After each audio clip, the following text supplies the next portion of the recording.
Today we're going to make a turntable out of this.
Okay, I have a piece of 12.4mm aluminium bar in here, and we're going to use that to make the core that goes through the middle of our bearing.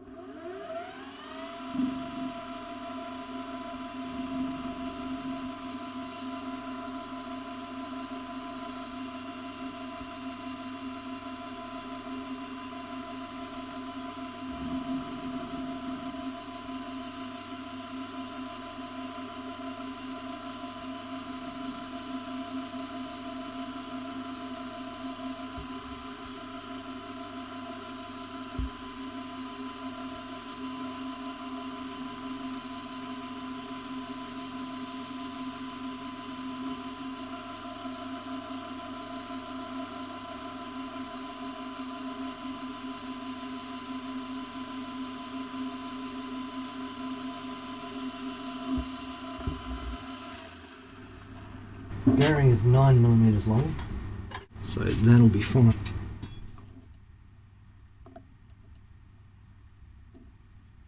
Roughly 12. So I'll put 12 into my DRO.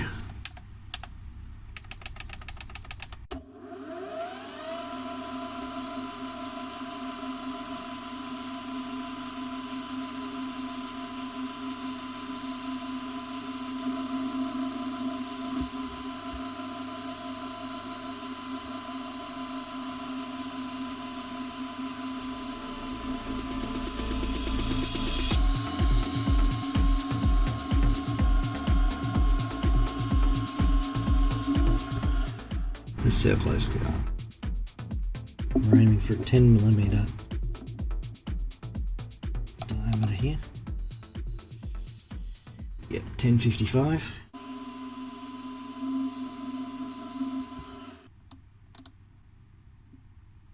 Getting 1027. Pretty much what's on the DRO. Quick sanity check. Nope, I haven't made a horrible mistake yet.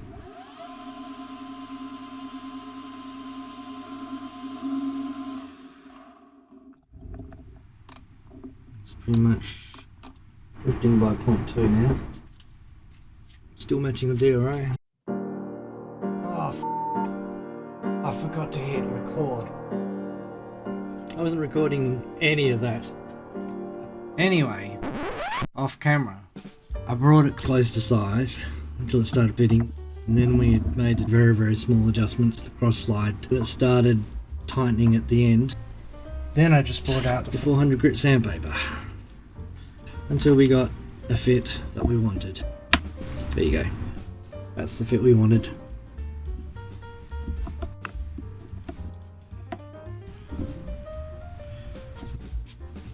Now I just want to adjust the length of it so that it doesn't protrude out the back of the bearing. I'll take off 1/4 mm.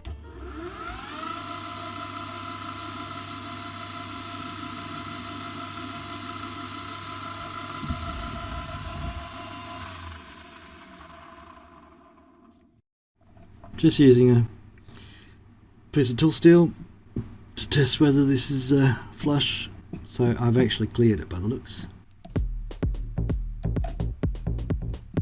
I'll take a smidge more. I'll re-chamfer that.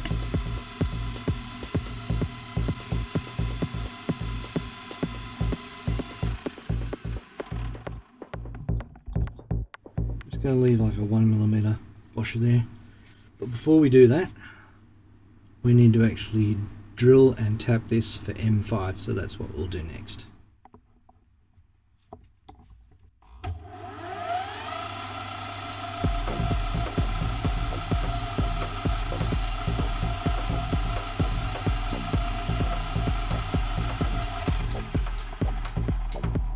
.2mm tap drill for M5.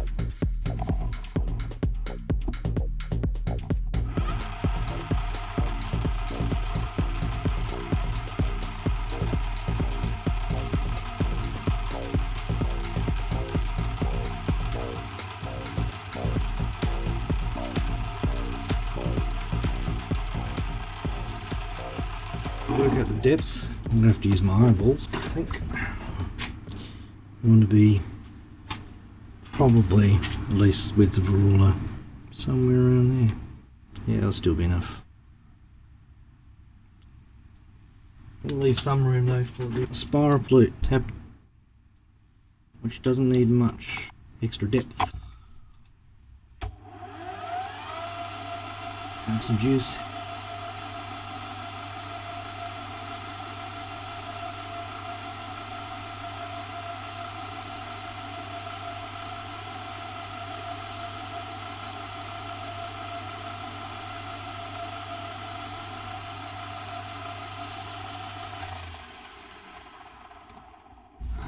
Should be ample. Generous chamfer, I think, because we are about to tap this.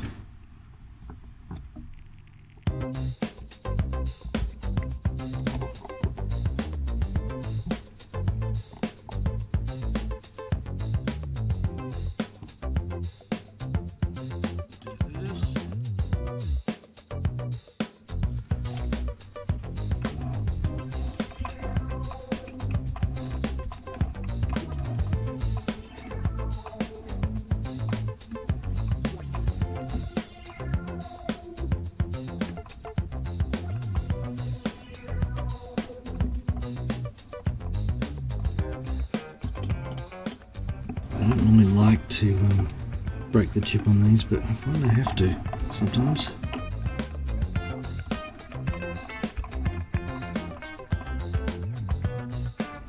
And that's bottomed out.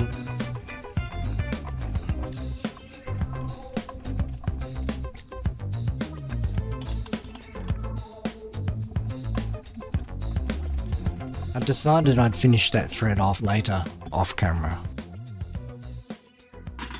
I don't have any compressed air in the shop, so instead I got my trusty Ryobi blower.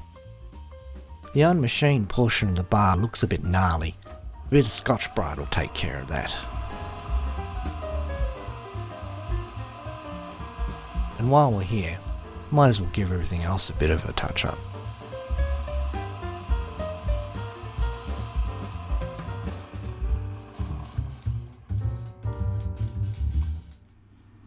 Now it's time to part. I think 2mm over the 9, so I'll say 11mm is what we're looking for. And that will do.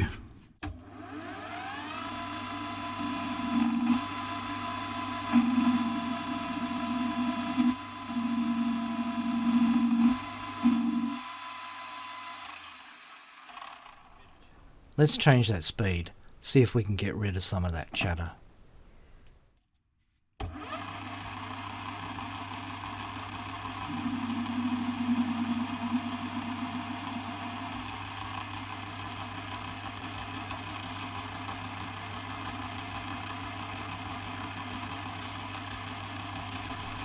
I'll grab a tray just to catch this part.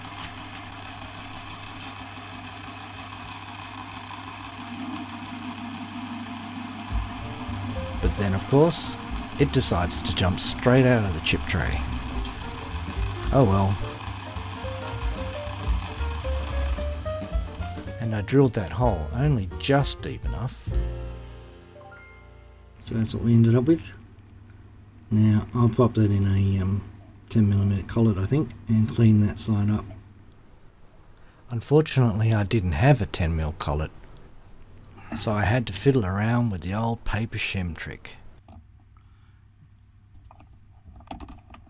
Yep.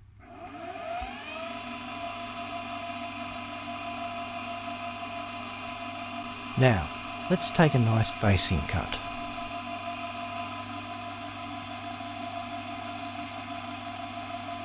And for the exit point of that thread, I have a USA style high-speed tool holder with a tiny 45-degree chamfering tool.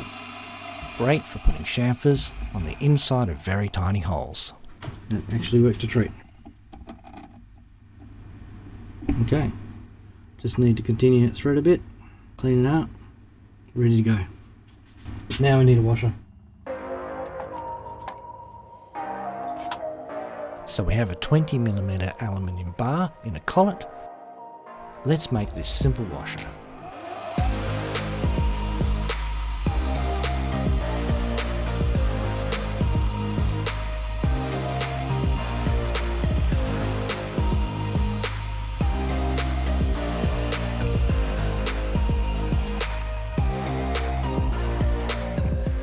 Five mil clearance hole, please. 1 5mm drill.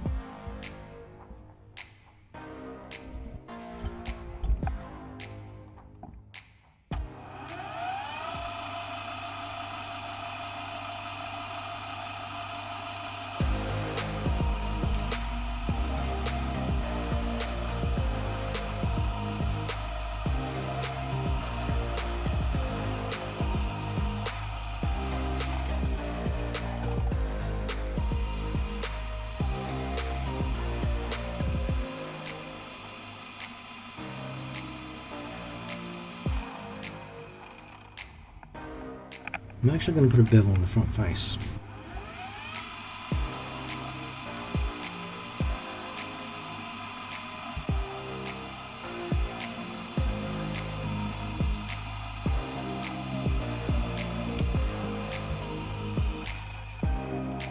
Scotch brite it a bit to clean it up.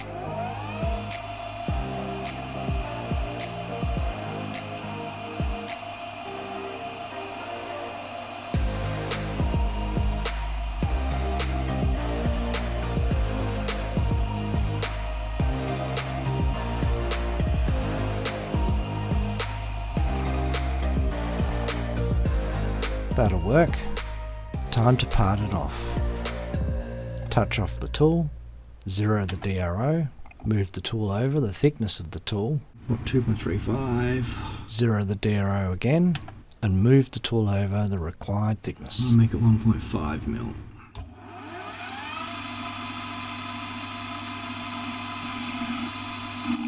Whoa! Mr. Chatter's back in town.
Ooh, the chip paint.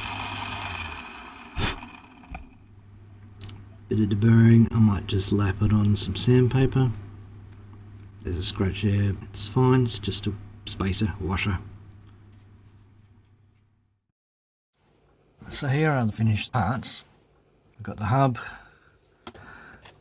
we've got our little shaft for the bearing, we've got our little washer, got a screw, countersinked Phillips head screw, and our bearing with our machined hub. So putting this all together, our bearing goes in, press it in with my fingers. There you go. Doesn't need to be super tight. Then we've got our axles slash nut, which we pop in there, and that goes through. And that's also not a super tight fit. Our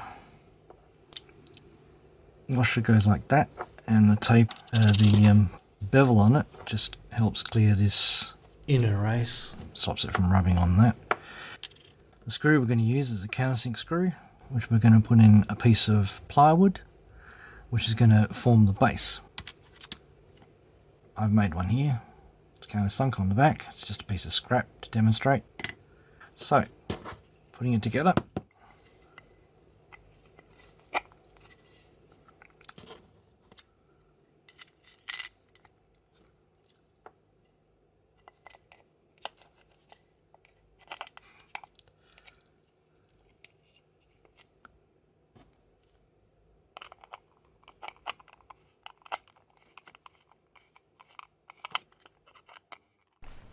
To stop the nut rotating as I screw it in, I'm just holding it with my finger.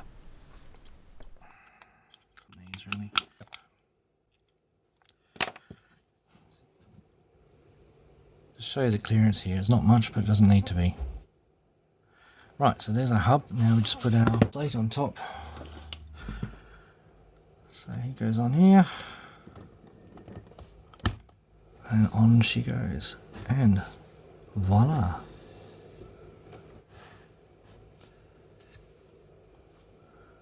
Now there's nothing actually holding this all together except gravity. So, just to stop it from falling out accidentally, I use one of the threaded holes to hold in this little plastic bracket over the hub. Washer down here. It ain't pretty, just holds it in, just stops it from moving. But no one's gonna see it. Because the plate is so heavy, the turntable acts like a giant flywheel and maintains its momentum for quite a long time. Maybe one day I'll motorize it.